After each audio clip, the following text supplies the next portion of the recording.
how you come back, that speaks volumes. And we're going to have a hell of a football team. Be great on 3. 1, 2, 3. Are you with me now? Said, are you with me now? Ain't felt this good in a while. They want us to simmer down. Can you hear me now? Am I going in and out? I stop and just look around to see if you with me now. Tell me, are you with me now? Ready to put it down. Start at the bottom, already forgot them, but they won't forgive me now. You really ain't ready now. You haters just in the crowd, but still I just look around. Are you with me now? Are you with me now? Whoa. This is the Big Nasty. Yeah, Big Nasty Hall of Fame Tampa Bay Buccaneer fan, baby. This is Mike Allstott, Tampa Bay Buccaneers, and you're listening to the Cannon Fire Podcast. Cannon Fire Podcast, brother. You ain't listening, and you're missing out. Woo!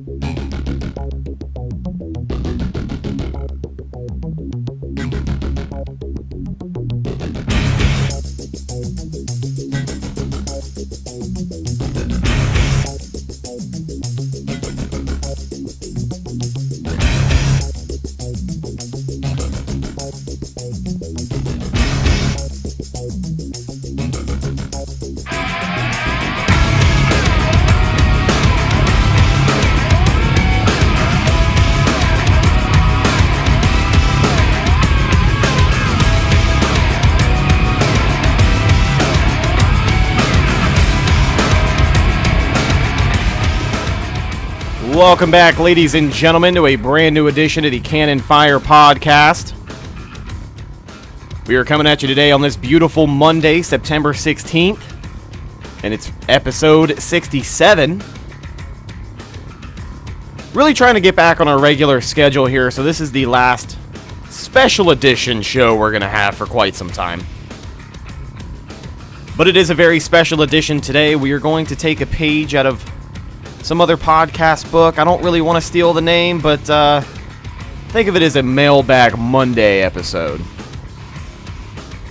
We got all sorts of questions of yours that we're going to be answering, and of course we're going to be breaking down the rest of the NFC South football games from this past weekend. Because I'm not sure if you heard, but the Buccaneers are first place in the NFC South through week 2. So we'll talk about how all of that is possible coming up on the show here today. But if you're new around here, welcome back to the show. I am your host, Rhett. Joined alongside me, as always, my good buddy and co-host, Mr. Bucs Football, Evan. And Evan, how you doing today, my man? Doing pretty good. You know, it's a Monday, so can't be that good. But it's a Monday. It's a first place Monday, Evan. It's first place. And yeah, a lot of people can say it's week 2. If you're talking about being in first place after week 2, then you need to settle down a little bit. But you know what? Let me have my moment, because let's be honest. This is the Tampa Bay Buccaneers we're talking about. We don't know how long this team is going to be there. So it's a pretty interesting situation. I guess it was because the defense was doing so bad last year, but I don't even think I saw Bucs fans very confident as confident as they are now. Like when they were 2-0 last year, but I don't know. I think the 2-0 last year. Well, the 2-0 start last year was one thing. Don't get me wrong. Like that was probably some of the best Bucs offensive efforts we'll ever see for the next few years. But this is a different feeling 1-1. This is a Bruce Arians football team 1-1. This isn't Dirk Cutter's team. And we said that a ton last week, and everyone else is saying it. But I truly believe that this team has bought into the mentality that they're going to take a step and they're going to get better this year. And they're 1-1, headed into week 3. I think there's a chance to turn it around, obviously. I mean, they're only 500, and we've barely played a quarter of football, but you see what I mean. There's just a different aura and a different feeling. So, with all that being said, we're still in first place.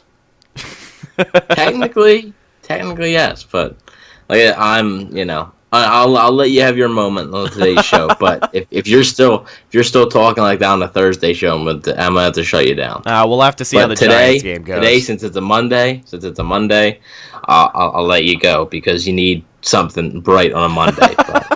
So like I said, today is going to be a special edition of the show. We're going to be answering a lot of your guys' questions that you submitted to us on Instagram. And then, of course, before we do that, we're we're going to give you a quick division rival rundown, and we're going to explain to you what happened for the Bucs to be in first place through week 2. So, let's take a look at what happened to make this possible. Of course, we know the Bucs beat the Panthers 20-14 on Thursday Night Football. That made them 1-1 with a 1-0 division record, and that division win is really what's putting us ahead right now. The Panthers fell to 0-2, and they're last in the NFC South. The Saints played the Rams, and Evan, their fan base still has not found a way to shut up. I mean, it's so easy to dog on Saints fans, and I understand that, the officiating has been bad, and there was some bad officiating in the LA-New Orleans game. There was some bad officiating in the Carolina-Tampa Bay game. There's been some bad officiating all over the league for the past 2 or 3 years, it seems like. But the biggest takeaway from that game is that the Saints lost 27-9, and Drew Brees looks to be out for 6 weeks or more after having to get surgery on his throwing hand. So, doesn't look like he'll play the Bucs first time around. We know the Bucs have a tendency with backup quarterbacks to let them have a big game, but I think with Cam Newton on the decline, with Drew Brees having to miss some time. Listen, I know you're laughing. I know you're smiling. I know this goes back to what I opened the show up with. It's a Victory Monday. Let me have this. But I think this is set up to where your next few division games you can feel somewhat, not comfortable, but it's just something to even the odds a little bit. And I think it's kind of falling into this place where the team can figure out how they want to take advantage of it. Because, Drew Brees is the best quarterback in the NFC South. There's no arguing that. So you're missing him. That's a big piece of that Saints offense. And we've seen that team without him before, and they just play different, man. They don't play like the Saints we're used to seeing. Yeah, I mean, I agree, but their roster is just really good. Oh, yeah, they do have a stacked team, no doubt. Teddy Bridgewater, I think, you can do much worse for a backup quarterback. I mean, Teddy Bridgewater, there'd be a few NFL teams right now he'd be a starter on. Oh, yeah. Miami, Cincinnati, teams like that, he'd be a starting quarterback. We had even said Tampa Bay if worst case scenario Jameis Winston doesn't work out. Yeah, and I mean he's still an option next year. I'm a fan of Teddy. He's good. Yeah, he's good. I think he's good. And a lot of people were gonna hate on him for last week, but the truth is that's a tough spot to come into. Yeah. The Rams are a good football team too, and Teddy Bridgewater had no game plan put in for him whatsoever. And that's not, obviously you could say, well, the Rams didn't game plan for Bridgewater either. Yeah, that's true, but I think it's much more important that a quarterback is familiar and comfortable with the game plan. That was made for a Drew Brees run offense, not a Teddy Bridgewater run offense. Right. And I think you're going to see the Saints really start to do some things that they didn't do with Brees that they're going to do with Bridgewater, particularly running the ball. I do think that the Saints are going to try to run the ball a little bit more, and I also think that they're going to try to use Bridgewater's legs a little bit more because Bridgewater is more of a runner than Bridgewater isn't. He's not like a Lamar Jackson type, but he's more of a runner than Drew Brees is, so he poses more of a threat there. Well, and you also think about the three-headed monster that they can use. They're going to mix things up, and like you said, maybe do some things that they wouldn't typically do with Drew Brees there, and that can include bringing in a guy like Taysom Hill a little bit more. Mm-hmm. He's not the best quarterback in the world, but he's a Swiss Army knife, and when you've got him, Alvin Kamara, and Teddy Bridgewater, a guy who's really got some wheels on him, they can make some things happen, so it is an interesting thought for sure.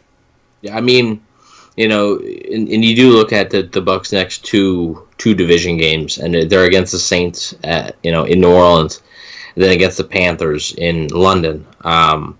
Those two are, I still think the Saints game is tough. Yeah, it's a road game. Both of those games are winnable, I would say. They're not impossible. I still believe that they'll probably lose to the Saints just because it's in New Orleans. Like we said earlier, the Saints are still a good football team. It's not like, it's not like they're a team that just, if Brees plays bad, the Saints lose. No, Brees can play bad and the Saints can still win because they still got talent on defense and they still got, Michael Thomas and Jared Cook and a solid offensive line. And like you said, Alvin Kamara. Yeah. So, they got tons of talent all around the board. And then Carolina, we saw Carolina, and you're really not sure yet with Carolina. Carolina can almost be how they're going now. Carolina can almost be out of it, Yeah. By week 6. I don't know who they play next week. I'm actually gonna go check that now. I feel like it's like Atlanta or something, but I'm not 100% sure. No, okay, it's Arizona. Okay. So there's a chance for Carolina to get back on track with a win. We'll see what happens there, but you never know with them. And it's a winnable game, and but the bad part is that I did have the Bucs splitting with each division opponent this year. Yeah. But I had them losing to Carolina in Carolina and beating Carolina in London. So definitely makes that London game a little more interesting now that you look at it. And like you said, some adjustments need to be made for Carolina. They're down, but definitely not out. But they're going to have to change some things quick. The big thing is week 3, Carolina, if you lose to Arizona, you're pretty much done. Arizona, they're not a horrible team like they were last year. They're not as bad. Because Kyler Murray's actually played pretty well behind a terrible offensive line. Yeah, but they're a team that you should beat. Like if you're because then after that you got Houston, which I wouldn't bet that you're going to beat them. Then you got Jacksonville, a team that you could beat, and honestly maybe should beat. And then you got the London game. So don't count out my guy Gardner Minshew, man. He's my new favorite quarterback of the NFL. This dude is a stud. If you guys haven't seen him, all you got to know... He's a stud dresser. All you got to see is the picture of him stepping off the plane in his 70s with the porno stash get up. Dude, that was... Yep. Oh, man. I like that guy. I really do. Yeah, well, hey, yeah, that's... he almost let a comeback, but like we're going back to the Panthers, it's a winnable game. That's the bottom line. But it's also like teams start to become desperate. So maybe Carolina gets on a hot streak and things become more difficult for the Bucs. Like, I know they're a division opponent. They're not going to want to get swept. So, oh no. That's the worst thing. Especially Carolina. I don't know what it is, but I've always considered Carolina our biggest division rival over New Orleans or Atlanta. I think it's because New Orleans and Atlanta kind of had their own rivalry. Rivalry, sorry. So I think that's pretty much why, and it's kind of like, okay, well, Atlanta and New Orleans have had this, so I guess it's Carolina and I guess it's Carolina and Tampa. It's kind of like with the NFC East. Cowboys and Eagles hate each other, so the Giants and Redskins are like, all right, I guess, like, Bears and Packers, and like the Vikings and Lions are like, okay, sure, I feel like that's what it is. We'll call it what it is. Yeah, but to me, honestly, the Carolina games are always the most boring games that the Bucs play out of the division games. Yeah, I can't remember the last shootout we really had with Carolina. Of course you've got the 4 interception game from last year, but I wouldn't even call that a shootout. But I get what you mean. We've got one more division rival to look at here, and then we'll move on to your guys' questions. The Atlanta Falcons. They battled the Eagles on Sunday Night Football in a down-to-the-wire contest. They won that game, 24-20. But Matt Ryan threw 3 interceptions, and he threw 2 in Week 1. So he threw 7 all last season. Now he's 5 in 2 games. I don't want to entirely look at Matt Ryan because I still believe he's a solid quarterback. But listen, dude, can we attribute this to the Dirk Cutter offense? I know it's hard to kind of make that assumption when it's a scheme and a quarterback who should know how to make better decision making in the pocket. Yeah. But he threw for a lot of yards. I remember his stat line was over 300 yards. So they're productive, but he's turning the ball over much more than he ever has. So wow, you got to draw the line somewhere. Sounds like the Tampa Bay offense last year. So. Drive up and down the field, but turnovers ultimately kill you. Yeah. Now, I don't know, because I think one interception in Week 1 by Ryan was tipped. It was then picked off. That's not really a thing on the system. Right. The one last night I think was tipped. and picked off. What I think last night again, I think his arm got hit, and then the ball kind of like fluttered there, and then it was picked. So there's a few. I mean, there's a story to every single turnover. Every turnover has a different story. But I mean, yeah, Dirk Cutter's offensive scheme typically requires QB to stand in there and make some tough throws, and it's either going to get you a big gain or it's going to result in interception or some type of turnover. And I mean, you're seeing it now with Ryan, but Dirk Cutter didn't have the best game calling a game last night, but give credit where credit's due, because that play call at the end there was spectacular. They noticed what formation the Eagles were in, and everybody said, well, Ryan checked out, so it's not really Dirk's play call. Well, I mean, Dirk's telling him, like, if you see this, check out and go to this. Like, he's telling him that. Like, Matt Ryan has the headset in his helmet. Like, he's telling him that right there. So, great play call by Dirk Cutter, and it ultimately won the Falcons the game. But yeah, I mean, I don't know. I feel like Matt Ryan over the past few seasons has sort of got like flown, like he like just lost the ball, like lollipops it. Like he doesn't have much zip. Like he's got a strong arm, right? He'll just kind of toss it up there. Yeah, it doesn't seem like he ever. I mean, dude, very rarely does he throw a fastball. Like, he never think about it. Fastball. When you've got Julio Jones, you can get kind of comfortable with just tossing it up there, because we see that on display time and time again. And Calvin Ridley had a big night last night. And, yeah, he did. Helped me win my fantasy matchup, man. I got absolutely pummeled. Yeah? I had a great week on fantasy. I got pummeled because I had Drew Brees, and he got me nothing. And then I got Alshon Jeffrey, and Alshon Jeffrey was out for the game, and just bad, man. I got Nick Chubb tonight, but it's not even gonna matter. I'm down like 30. I've got OBJ tonight. Let me give you a quick rundown of what I'm working with, because this is the best fantasy matchup I've had in quite some time, because I had come to the conclusion that I just suck at fantasy, and I probably still do. I probably just got lucky this week. But Tom Brady got me 25 points. Devontae Freeman got me 10. OBJ still has to play tonight. Juju Smith-Schuster got me 13. Jared Cook got me 4.5. I mean, could have been better. But Calvin Ridley, big night for him. He got me 24.5 points. Matt Bryant got me 8. And guess what, Evan? The only thing keeping me in this fantasy game was the New England defense putting up 37 damn points. Man. God. That's crazy. It's Victory Monday, dude. I mean, hopefully, because the other guy has got David Njoku tonight, but I seriously doubt he puts up. What are you up? I'm up, I think, like 13.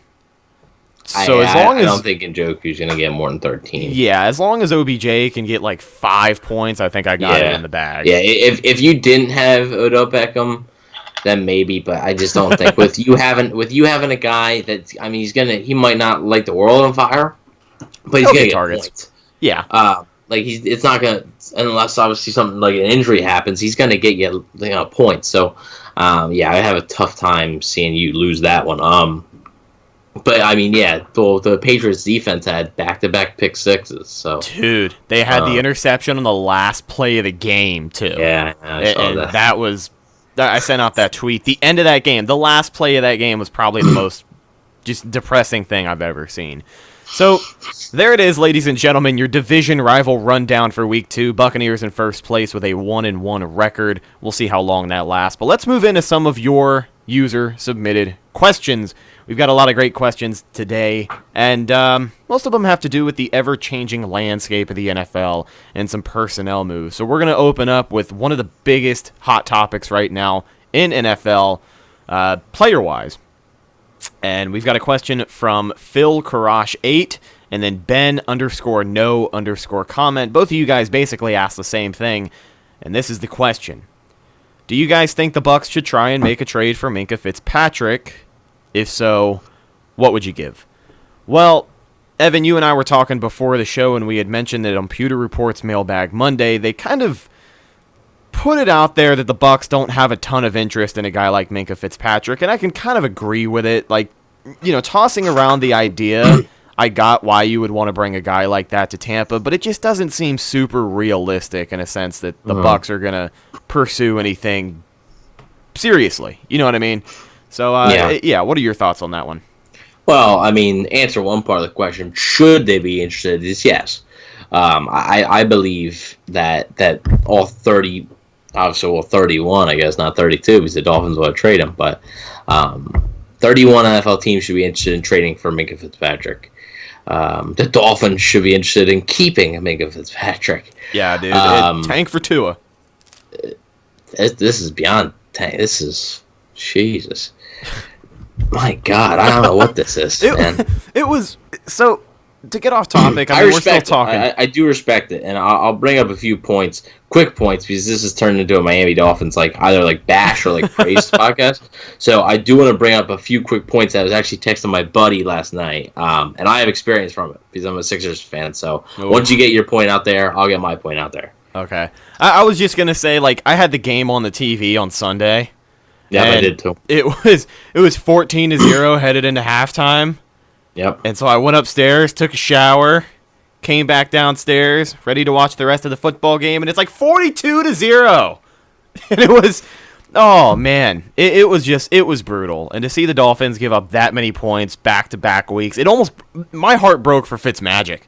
Because I truly wanted to see something happen this year. Even if it was for 2 games, even if it was for 1, I really wanted him to have a moment against New England, and his moment was losing by 50 points, but yeah. Yeah, so I'm a Sixers fan, and so I know the term tanking pretty well. And let me just tell you, Dolphins fans, if you guys are listening to this, you probably aren't, but if this works out the way it's worked out for the Sixers, it's going to be worth it. But it is going to take a lot of patience and stuff, and it's going to take a lot of frustration. With the Sixers, there was a few things that were pretty weird that happened. I'm not really going to get into them, but the Dolphins, since I believe 2012, I texted a buddy this. Since 2012, this is their records since 2012 at the end of each season: 7-9, okay, 7-9 2012, 8-8 2013, 8-8 2014, 6-10 2015. 10-6 in 2016. That was the one lone year they went to the playoffs. 6-10 in 2017. 7-9 in 2018. That's mediocre. That's the definition of mediocre. Yeah, I mean it's something we're totally used to here in Tampa. No. Just like Trevor Sikkema said, when he was talking about the Dolphins being mediocre, and somebody had tweeted at him, and he even said it on the Pewter Report podcast. He said the Bucs aren't mediocre; they're just bad.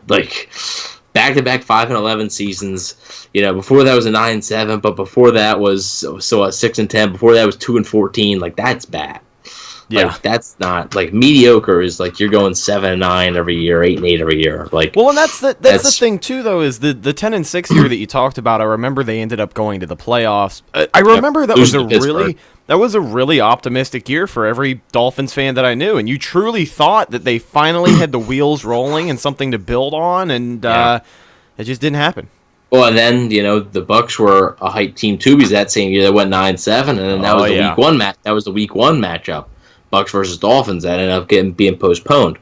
But anyways, back to that. So when you're mediocre like that, your only way out is the tank. And I respect it. I just do. And if it works out, you guys are going to be feeling great. If it doesn't, oh well, right? Then you just got to start over. And then just hope you get some luck. But, I respect it. And guys, just stick in there for the long run. But I will say, Minkah Fitzpatrick is not somebody you should be trading. And to answer the question, I know people are probably sick of this. They probably already turned off the podcast because we've just been talking about the Dolphins and the Sixers and why. Special edition Monday, so I mean, we'll let it slide. Should be interested in trading for him, but as Pewter Report had said, they don't really have much interest. And what I would give up, I'd probably give up a second-round pick, and no more than that probably. There's been reports that they want a first-round pick and maybe then some. I think there might be a team that ends up throwing them a first-round pick, a team like a contender or something that just wants to really part with their first-round pick. Feels like they're one piece away. They might do it, so we'll see what happens. But I wouldn't expect it. I'd be shocked if it was in Tampa Bay. Definitely an interesting thing to keep an eye on. So there is your question, or there is your answer for that question, Phil and Ben. Let's move on to our next question. This comes from Jarek Frolic 04. He says, what do you guys think Jameis and Arians will work on throughout the season? And it's an interesting question because you kind of see what Jameis seems to be working on these first 2 weeks. We had talked about against Carolina. He's really trying to just stay in the pocket and find an open receiver and really trying to drive that home. But, of course there are different things, I'm sure, that's talked about between them because BA was brought here to make Jameis a better player.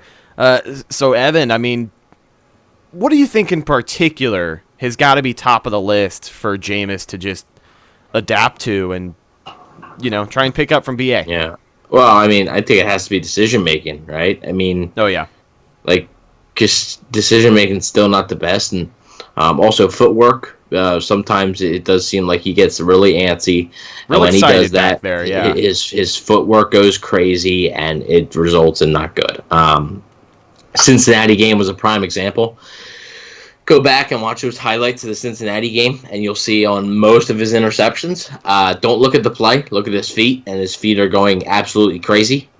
His feet never settle down. His feet just go, they're like just going up and down. Well, I mean, think about it. These past few years, when has his offensive line ever given him time to settle down? He's just used to it. I understand that, but I mean, he's got to realize you have time. Oh yeah. Sometimes you have time. You're not going to be pressured every play. The defensive lines just don't work like that. Footwork is a big thing. Decision making is another, I think. Deep ball accuracy, look, I don't know.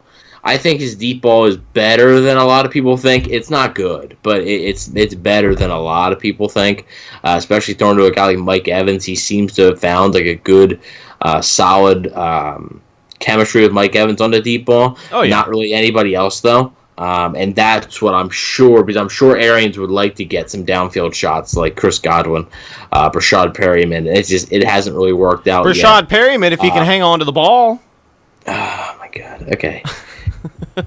Okay. Well, hey, they're a first-place football team, according to you, so it doesn't really matter, right? Hey, according to me, they are a first-place football team. Settle down there, Buckaroo. It's only week 2, but...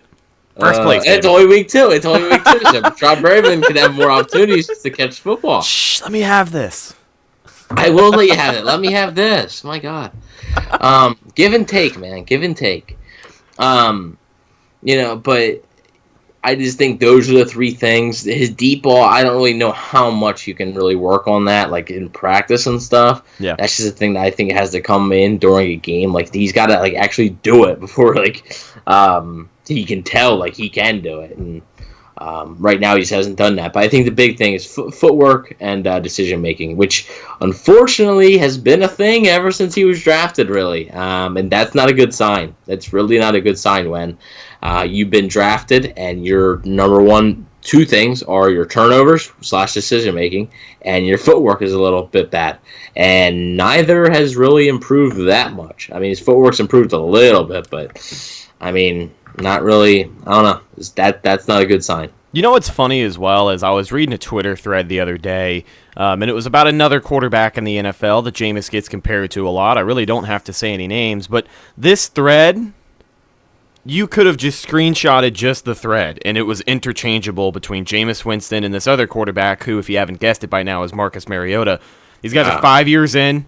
They're kind of at a stalemate with whether they're, first-round pick worthy or not. But it's just funny because you think a lot of the times about, like, man, I really wonder if other fans of these, or other teams' fans are talking about their quarterback or this certain player, and they're breaking it down the way that they are after 2 weeks of football, and it looks like they are. It's almost an opposite case with them, though, and I don't want to drag too much on. But with Mariota, it seems like he's too conservative. With Jameis, we know that he tries to be Superman, and sometimes too ends aggressive. Up, just ends up doing too much. And again, the footwork you had brought up, he gets excited back there, leads to bad decision making, rush throws, and it's not what you want to see. But it's just funny that both of these guys are at this status right now. So this is the year for them to shake that off. But Also, speaking of the Titans and Marcus Mariota, I saw it and I wanted to look it up just to confirm it because I saw it yesterday. Adam Humphries, 3 catches for 4 yards through 2 games. So, Man. just saying. I don't know, man. I mean, I don't know how the Titans' offense is being run. I haven't really watched it. But, I mean, you'd think you'd want to get the guy you're paying $8 million involved a little bit more. Imagine if he had actually... I'm not sure how much he's been targeted, but... Imagine if he had actually taken up that offer to play in New England. He'd be killing it right now for my team. But, yeah, he hasn't come off of the bench at all in my fantasy games this year. Sad to see. Antonio Brown, Adam Humphries, Josh Gordon, Julian Edelman. Woo. Good Lord. So, let's move on to our next question here. It's not so much of a question, but more of like an interesting point that's brought up, and we're going to have some fun with this one. This one comes from Muscle Mills, and like I said, it's not a question, but he says, the creamsicles are the best uniforms, and then the color rush. So, Evan, I'm going to ask you this. Of all time, I'm assuming of all time. So, Evan, I'll ask you this. What are your top 3 Buccaneer uniforms? Top 3. Yeah, we'll go top 3, because, I mean, you go 5, 6, 7, then we'll be here for 20 minutes. Yeah, when you go 5, 6, 7, you're naming every combination. So, I'm looking at a picture right now, and those red 2002 jerseys just look fantastic. So, I'm going to go that's number 1. Okay. The original red 2002. I personally don't think they needed a change. I like the logo change. I do like their logo better now. And I like their helmet better now. But I don't really like the jerseys as much. Yeah. 2, probably the creamsicle. And then 3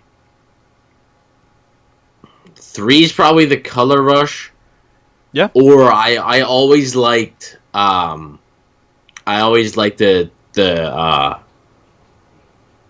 both the away creamsicle I liked. Yeah, man. And those are so clean. Yeah, the away creamsicles are nice. I don't think I have somewhere. Yeah, right over there I got a picture of. You guys can't really see it, but I got a picture of it right. I'm looking at it. Dude, they're clean. That's probably number. Yeah, I'd say Color Rush is probably 3, and then that's probably close to that might be tied for 3. Honestly, the away creamsicle. So, yeah. But honestly, Bucs never really had like an alternate uniform before like this year, and it's the Color Rush now. So yeah. You either had the home creamsicle, away creamsicle, home pewter, red, home pewter, away pewter, or now the home, away, and alternate. So you know what I always thought was a solid look though, back when they were wearing just the red and pewter. Every once in a while, they'd bust out the red jerseys with the white pants. It's a solid look now. Yeah, I thought that was pretty dope. That's their best uniform combination right now. Yeah. Like if you're just obviously not counting the Color Rush. If you're not counting the Color Rush, their best uniform combination is the red jersey, white pants. Well, I'm even talking like the Super Bowl uniforms, the dark red pewter, and they had the white pants. I agree. Yeah, okay. I agree.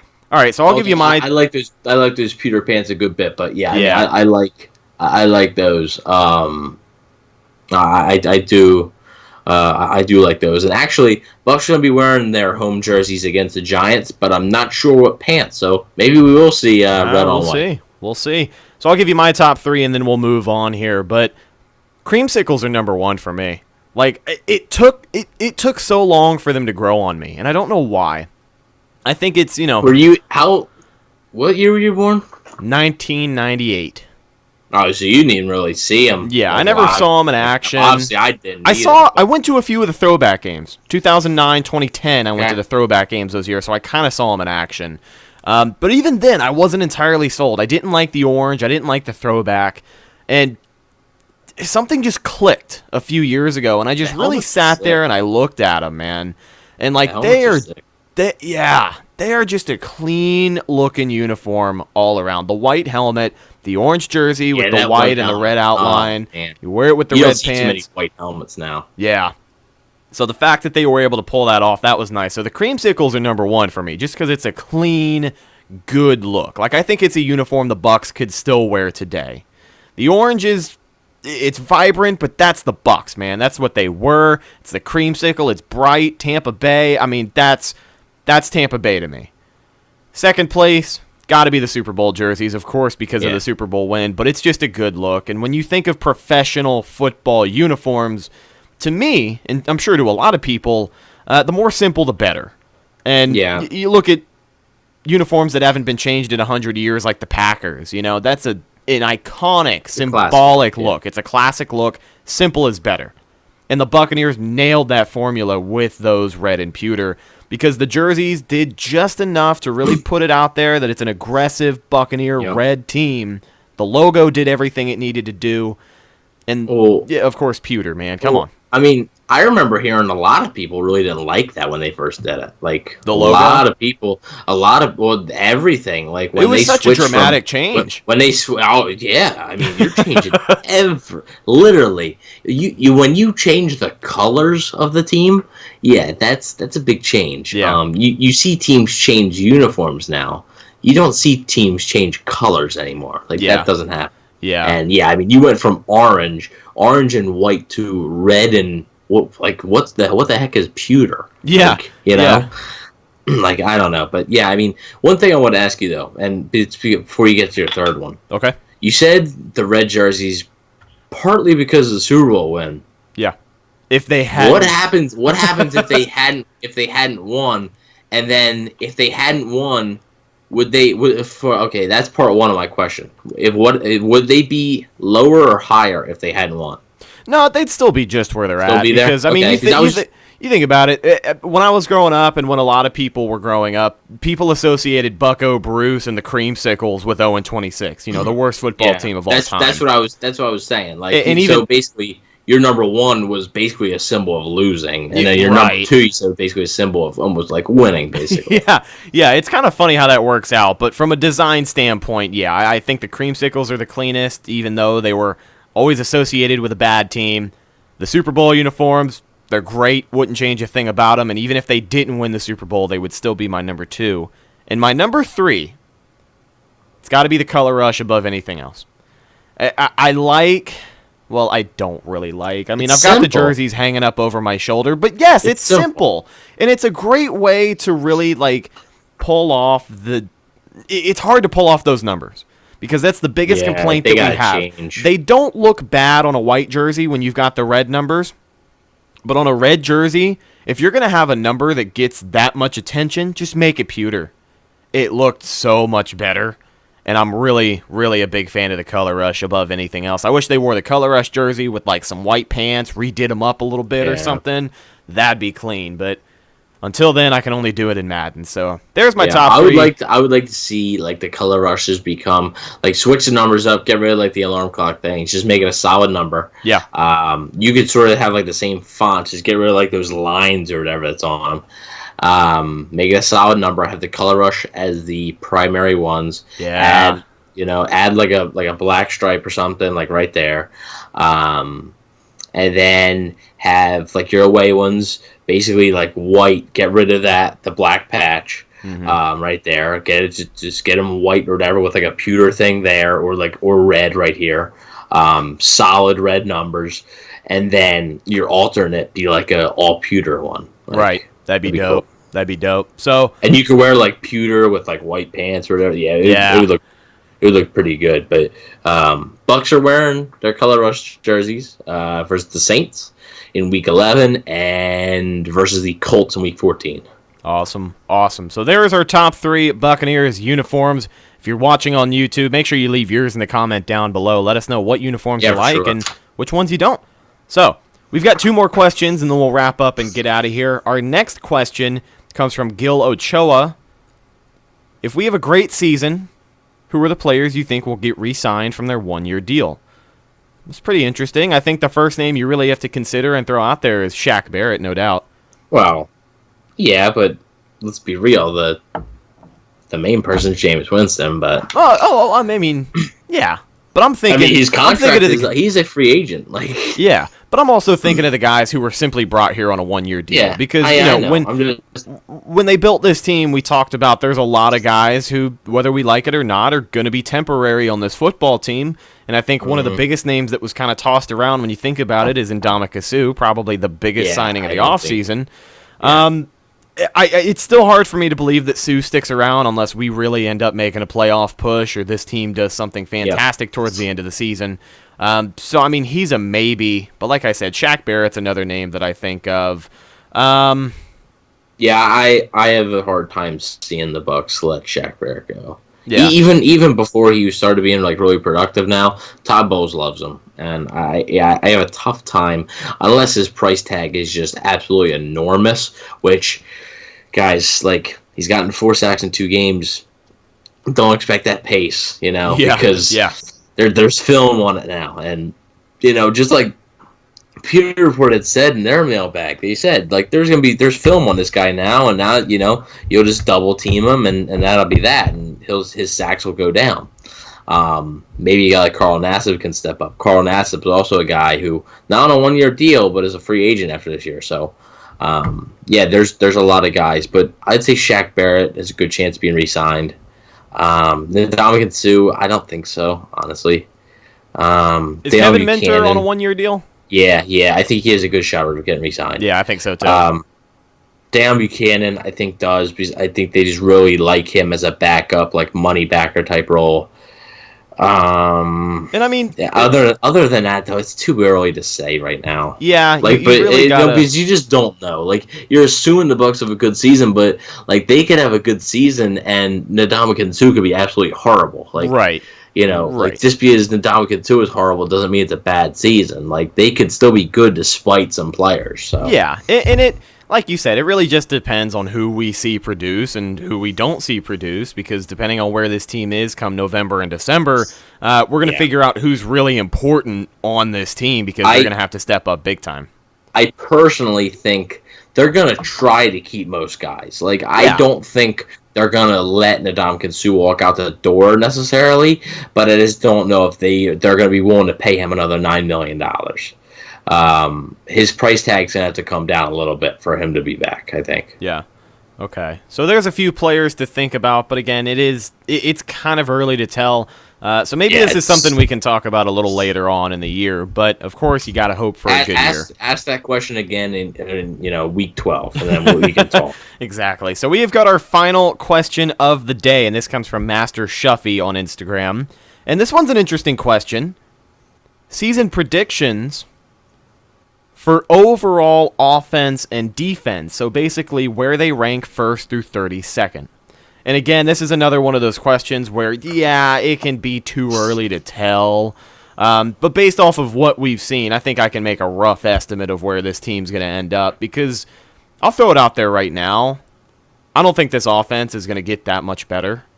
I mean, I don't think they're going to be bad. I don't think they're going to get worse than what we've seen, but I definitely don't think they're going to be a top 10 offense at the end of the year when all is said and done. So,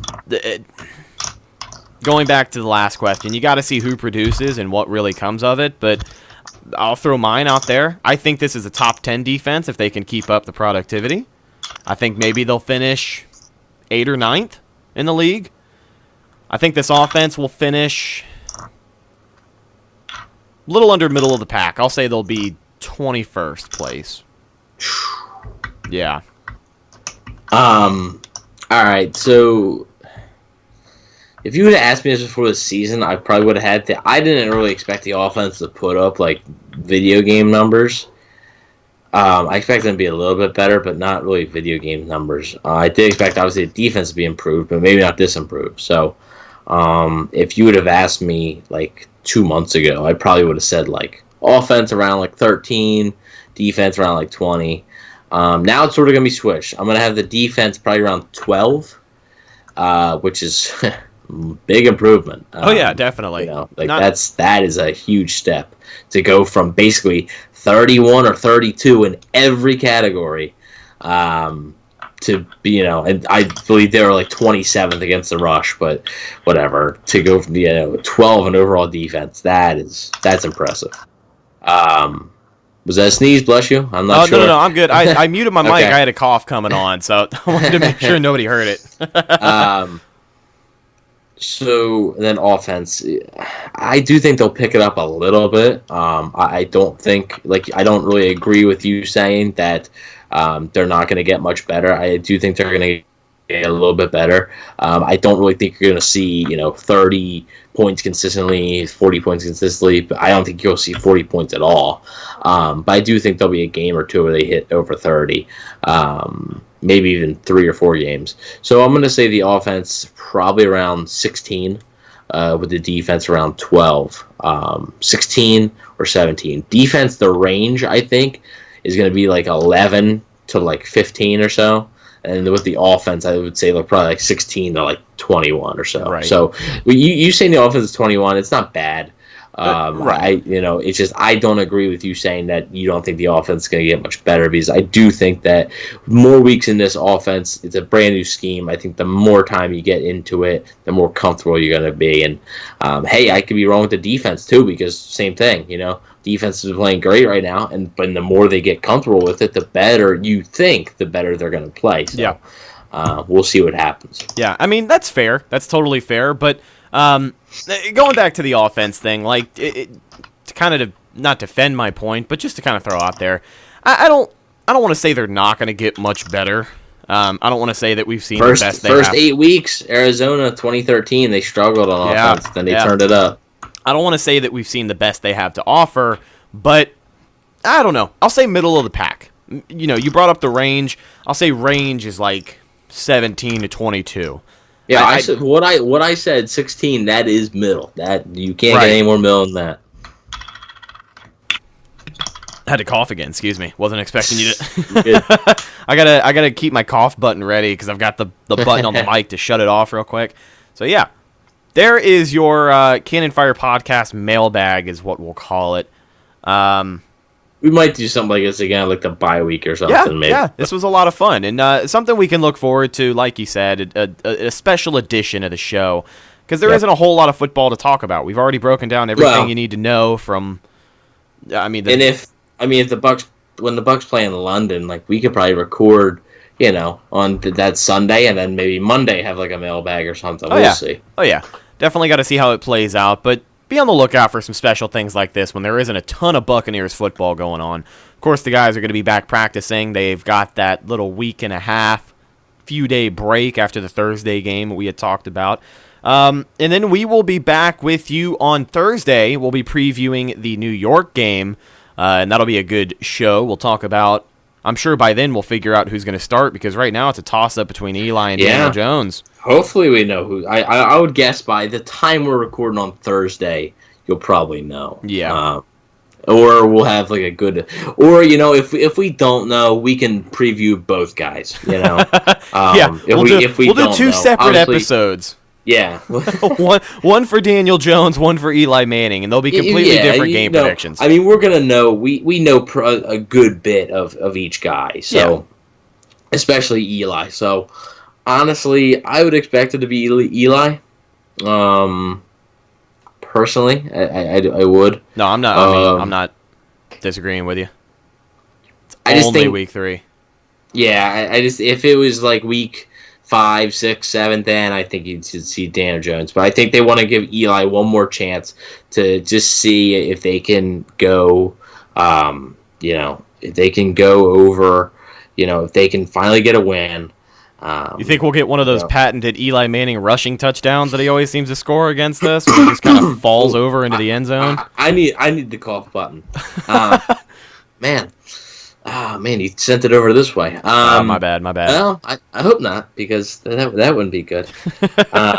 Anyways, look at the Giants' schedule. They have the Bucs this Sunday, and then they have the Redskins. So if they don't start Manning this week, and let's say Manning loses to the Bucs, you could start Daniel Jones against the Redskins, and that game's at home as well in New York. So there's an opportunity there to start Daniel Jones before you have a tough stretch, because after the Redskins game, the Giants they're gonna be desperate, guys. They're gonna be desperate. They don't want to go 0-3, and then if they go 0-3. Then they play Washington. They might win, but then they play Minnesota.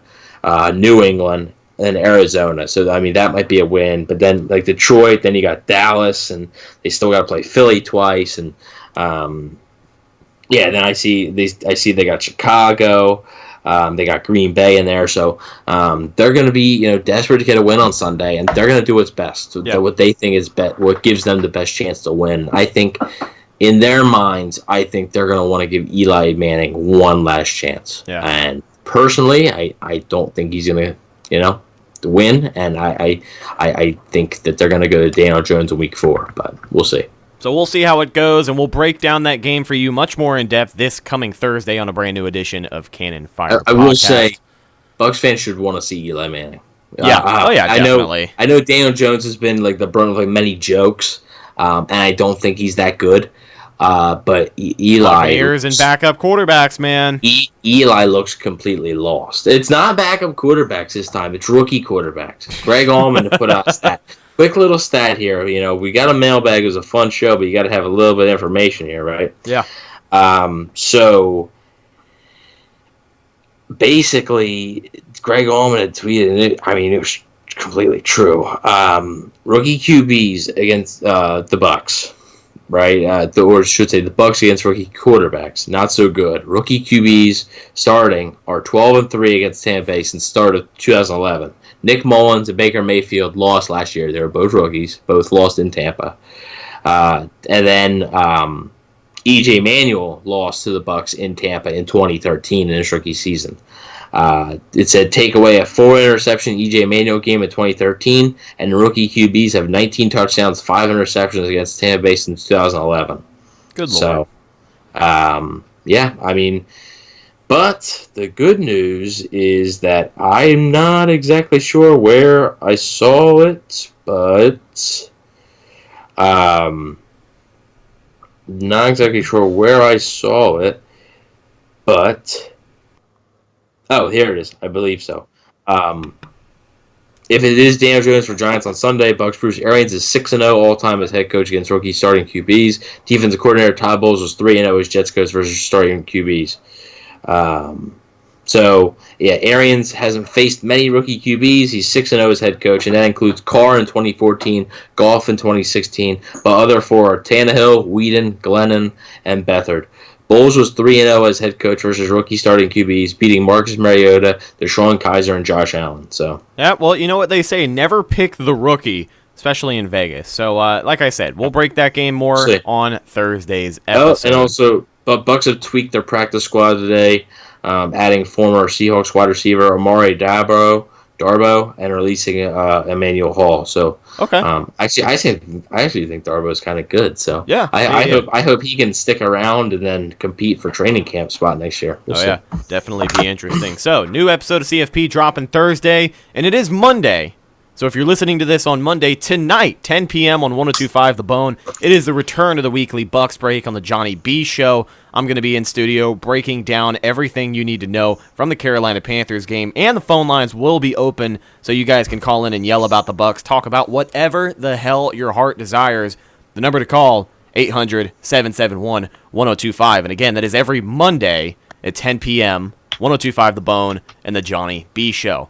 If for whatever reason you can't listen live tonight, that's all good. First thing Tuesday morning, we're going to be dropping brand new Bucs Breaks. We released our weekly release schedule on our social media, so if you follow us over there, Facebook, Instagram, and Twitter, Cannon Fire Podcast, you would have seen it. But every Monday and Thursday, new episode of CFP, and then every Tuesday, a brand new Bucs Break for you to listen to. With all of that being said, that's just about going to do it for this episode of the Cannon Fire Podcast. Thank you so much if you were listening on one of our podcast outlets or watching with video on YouTube, Bucs Report, or the Bucs Report Facebook page. Make sure you follow us on social media. You can follow myself at Redicus on Instagram and Twitter. You can follow my co-host Evan at BucsWave on Instagram and Twitter. I already plugged the show's social media, so if you weren't listening, rewind it and listen again. Also, shout out to our sponsors, the East Bay Buccaneers, Tampa Bay youth football at its finest. This is a team that continues to do great things, and they are always looking for athletes and cheerleaders from 5 years old to 14 years old. It's a great thing for your kids to do in the fall, and it's an awesome program located in Riverview, Florida. Get all the info you ever need on the Buccaneers at eastbaybucks.org. I am Rhett, signing off for Evan, and we'll catch you next time. Go Bucs! First place, baby! Woo!